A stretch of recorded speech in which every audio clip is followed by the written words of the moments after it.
माँ दुर्गा की भक्ति और शक्ति से कोई भी बाधा पार की जा सकती है। सुनिए एक कहानी जहाँ रानी सरस्वती ने माँ दुर्गा की कृपा से अपने राज्य को बचाया। तो चलिए वीडियो को शुरू करते हैं। बहुत समय पहले एक छोटे से राज्य में राजा सुयश और रानी सरस्वती राज करते थे। यह राज्य शांतिपूर्ण था और लोग सुखी जीवन जी रहे थे। परंतु एक दिन अचानक आसपास के जंगलों से एक दुष्ट राक्षस रक्ताल ने राज्य पर आक्रमण कर दिया। वह अत्यंत शक्तिशाली था और कोई भी योद्धा उसका सामना करने की हिम्मत नहीं कर पा रहा था। रक्ताल ने राज्य में अराजकता फैला दी।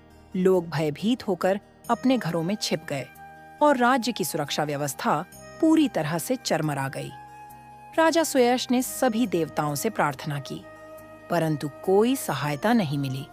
तब रानी सरस्वती ने कहा, हमारी एकमात्र आशा माँ दुर्गा है, हमें उनसे सहायता मांगनी होगी। रानी ने संकल्प लिया कि वह तब तक उपवास करेंगी जब तक माँ दुर्गा उनकी प्रार्थना का उत्तर नहीं देती। रानी सरस्वती ने गहन ध्यान और भक्ति के साथ माँ दुर्गा की आराधना शुरू की। 9 दिनों तक उन्होंने नवरात्रि का व्रत रखा और पूरे मन से माँ दुर्गा का आह्वान किया। 9वें दिन जब रानी सरस्वती अपनी प्रार्थना कर रही थीं, तभी अचानक एक तेजस्वी प्रकाश उनके सामने प्रकट हुआ। माँ दुर्गा ने स्वयं उनके सामने दर्शन दिए।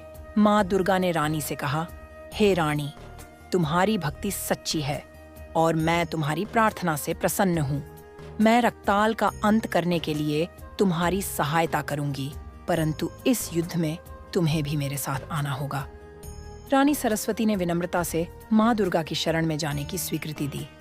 माँ दुर्गा ने रानी को दिव्य अस्त्र शस्त्र प्रदान किए और उन्हें अपनी सवारी सिंहा पर बिठा लिया। फिर माँ दुर्गा और रानी ने मिलकर रक्ताल का सामना किया। रक्ताल, जो अब तक अजेय समझा जाता था, माँ दुर्गा की शक्ति के आगे टिक नहीं सका। एक भयंकर युद्ध हुआ जिसमें माँ दुर्गा के दिव्य शस्त्रों और रानी की साहसिकता ने रक्ताल का अंत कर दिया। राज्य के लोग इस चमत्कार को देखकर स्तब्ध थे। उन्होंने माँ दुर्गा और रानी सरस्वती की जय जयकार की। राज्य में फिर से शांति और समृद्धि लौट आई। राजा सुयश ने रानी की भक्ति और साहस को नमन किया और माँ दुर्गा के आशीर्वाद से राज्य को फिर से सुसंगठित किया। इस घटना के बाद हर वर्ष राज्य में नवरात्रि का पर्व विशेष धूमधाम से मनाया जाने लगा और लोग माँ दुर्गा की आराधना करते हुए अपने जीवन में शक्ति, साहस और विश्वास की प्रार्थना करते रहे। यह कहानी भक्ति, साहस और माँ दुर्गा की कृपा का प्रतीक है, जो यह सिखाती है कि जब संकट आता है, तब सच्ची भक्ति और शक्ति से उसका सामना किया जा सकता है।